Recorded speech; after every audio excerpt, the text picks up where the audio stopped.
Hi guys, this is Deetra. Thank you guys so much for being patient and watching my videos.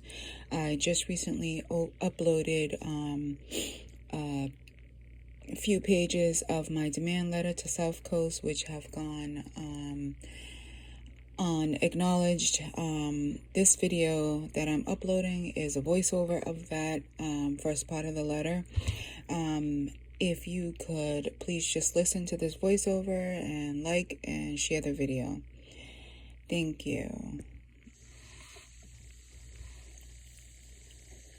don't know if I am correct, for I have very limited education, currently wearing many hats associated with my case. However, I need to protect myself and others by bringing more disturbing information to your attention. I am asking for truth and transparency as you do your due diligence when trying to prove me wrong. I am also asking that you please protect my medical records utilizing Epic's extra security feature of warning of HIPAA, break the glass with password, and reasons why they are accessing my need to know information. My medical records are believed to be violated by way of viewing. Editing, please look beyond date of service to see actual edited dates and uploads in Epic. An adding of December 26, 2018 x-rays, which I have not opened since recent upload results by South Coast Health's employees. I would like a copy listing anyone accessing my medical record with date, time, what was viewed, and what they did. Also a copy of all edits. What was edits, through and from South Coast Health. Also, please remove Dr. Brian S. Edkin from my list of providers. I haven't seen Dr. Brian S. Edkin or Joseph Greco, PA, since March 22, 2019, or name, withheld in P since November 7, 2018. I will be contacting outside medical groups to see if South Coast Health's employees have violated my medical records outside of South Coast Health for reasons being CYA, and to keep tabs on my poor health they contributed to, continue to cover up, and further hurt me. It is my hope that you can expect and accept the many mistakes, and respect me as a patient, that who has did nothing to deserve this treatment other than exist. To South Coast Health, I respectfully offer this demand letter as an attempt to collect compensation for punitive damages, compensatory damages, emotional distress, discrimination, back pay and front pay attorney fees for a civil rights attorney pain, loss of benefits, and suffering for my ongoing traumatic experiences with unethical and illegal behaviors of South Coast Health's past and present employees. To be clear and more specific,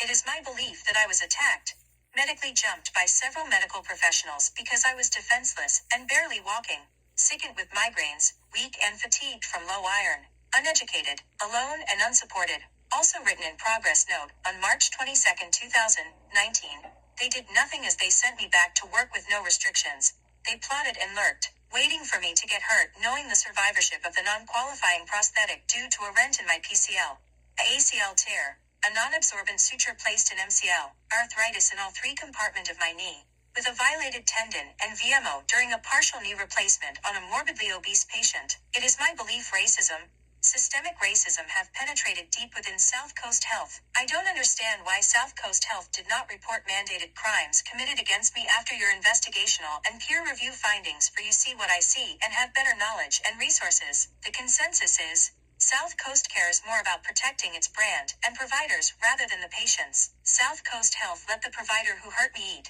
while I suffered, and can't pay my bills since 2019. They took everything just as they intended. I initially reported after self-investigational findings within South Coast Health's medical records to patient relations on or about August 17, 2021, with a recent mid to late 2024 update for an upcoming needed surgery, December 26, 2024.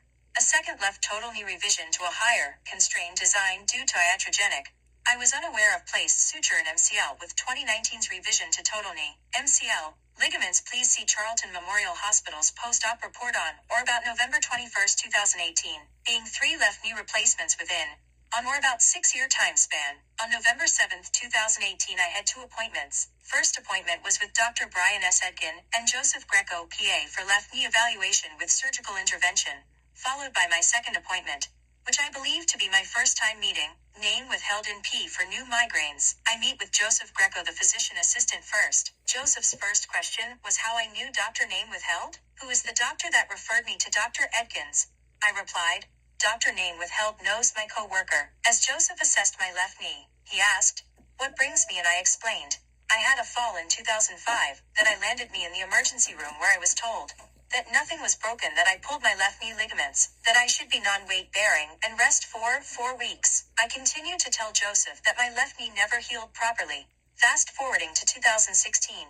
When I saw Dr. Name Withheld, after reviewing the MRI my then PCP Dr. Name Withheld ordered, he told me my ACL and meniscus was torn, and that I also had osteoarthritis, that I would eventually need my knee replaced, that I had some time, that my knee would let me know, and recommended physical therapy. I stated to Joseph Greco PA, I wanted to have a total knee replacement and would return to work after 12 weeks. Joseph yelled at me stating, "You are not having your knee replaced until next year," he cried. Important to remember, I cried. Joseph looked surprised. I feel like he thought I was an angry black woman. Not sure if he thought I would yell back at him. Then they wouldn't have to accept me as a patient. And left the room. As I pulled myself together, Dr. Brian S. Edkins came in. I apologized and told him what happened. He said, "They will try to replace my knee before next year, that I should contact the medical assistant for any cancellation," which is what I did. My initial surgery date was booked on or about December 28, 2018. Someone later canceled their surgery on or about November 21, 2018, so I accepted the new surgery date. Dr. Edkins said, "Here is what I can do for you. A partial knee replacement." I explained and expressed that I wanted a total knee replacement. Dr. Edkin explained that this would last me a long time. I continued to respectfully advocate for myself regarding my ACL and meniscus tears, along with other serious health issues, including history of lung cancer. That this would be my 5th surgery within 5 years. That I didn't want to have another surgery unless I needed it. He asked, "Who told you you had a torn ACL?" I replied, "Dr. Name Withheld." Dr. Edkin said, "I wasn't properly assessed, that he doesn't think my ACL is torn, that he will order another MRI and book me for a partial knee replacement, and if he sees during surgery my ACL is torn, he would upgrade to a total knee replacement. Will see my plan of care," written by Joseph Greco PA, Dr. Name Withheld PCP, and Dr. Edkin, who was medically gaslighted and tricked into signing consent to surgery. They did not honor my only qualifying request. Joseph Greco PA didn't protect me by advocating for me while I was under anesthesia and couldn't defend myself. Joseph did not blow a whistle to alert higher authorities within South Coast Health, not even anonymously, knowing my comorbidities severely increased my fatality rate, and that my non-qualifying partial knee replacement was intentionally sabotaged. Please see South Coast Health Charlton Memorials on or about November 21, 2018 post-op report, directly causing my second and third left knee revision in 2019 and 2024. A single non-absorbent suture placed in MCL. Mass General Brigham surgeon says, "A suture in my MCL would make my MCL weak." Discovered in medical records in 2021, therefore, I was unable to report that to my new MGB surgeon. Please see MGB's paper trail of complaints of pain and swelling after 2019 revision to total knee. Also South Coast Health's LACE Plus score. Joseph continued to betray me with the assistance of gaslighting, ignoring pain, ignoring warning signs of a failing prosthetic, especially in March 22, 2019. Please see his progress note, as he probably covered for Dr. Edkins as he traveled to my ultrasound appointment at Charlton Memorial Hospital. I also discovered in 2024 Joseph Greco's progress notes on or about November 7, 2018. Continue to take buspirone, Buspir, for anxiety. I have never been diagnosed with anxiety. I also discovered in 2024 Joseph's progress note and visit summary for November 7, 2018, list of medications, 99 milligrams, daily pure potassium. However, I looked for order in medical records, unable to find order before November 7, 2018. I ordered in 2019, but unable to view until 2021. Or mentions on progress notes. I couldn't find an order, so I ordered more medical records in 2024. I am confused, so I have questions. How did Joseph know I would be diagnosed and ordered buspirone later that afternoon? Who ordered 99 milligrams of oral potassium? And why, if my labs results were within normal range, why was I ordered so many hard on the kidney drugs during on or about dates 11/7 to 18 through 3/1 to 19, when they knew I was unaware until March 1, 2019? My kidneys were struggling. Preventive alternative drugs were available, which 2018 X-ray is appropriate for new pain and swelling on March 22, 2019 minus the recently uploaded December 26, 2018. Why didn't Joseph Greco PA protect me by stopping the experimental? Guys, I'm going to stop the video there because TikTok has a 10-minute rule.